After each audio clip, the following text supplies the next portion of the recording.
Halkara ılımy amaly maslahatyň nowatdaky gününde işler himiýany okutmagyň döwrap usullary we olary kämilleşdirmegiň ýollary, täze himiýa tehnologiýalaryny işläp düzmegiň meseleleri we geljegi hemde tebigy ilymlaryň häzirki zaman ötüşinde innovasiýa tehnologiýalarynyň ornatly bölümçeleriň üçtünde alınıp barly. Professor mugallimler, alimler himiýany okutmagyň döwrap usullaryny kämilleşdirmek, täze himiýa tehnologiýalaryny işläp düzmegiň meseleleri, tebigy ilymlaryň häzirki zaman ötüşünde innovasiýon tehnologiýalaryň orny bilen baglanyşykly wekilçilik edýän ýurtlarynyň ýokary okuw mekdeplerinde bu urda alınıp barýan işleriň netijeleri bilen baglanyşykly çykyş etdiler.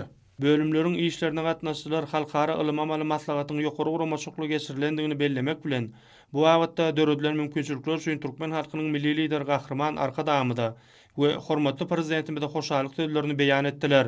Halkara ılym amaly maslahatyň şäklerini Yaponiýanyň Saitama Universitetiniň Tokyo Owajalyk we Teknologiýalar Universitetiniň professorlarynyň Matumulandaky Türkmen Döwlet Universitetiniň himiýa hünäriniň talipleri üçin geçiren umumy okuw sapagy ören täsirli boldy.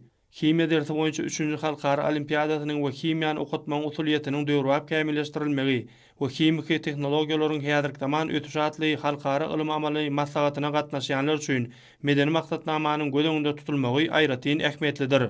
Daşary ýurtly talip ýaşlaryň, mugallimleriň paýtagtymyzyň gödel künjekleri bilen tanışmagy Aşgabatyň binägerlik kesbine uly gyzyklanmagyny öğretdi. Gedenleşler ýöne bir tanışlyk bolman, ol ýurdumyzyň ähli ugurlaryndaky ötüşleri bilen tanışmagy mümkinçilikdir.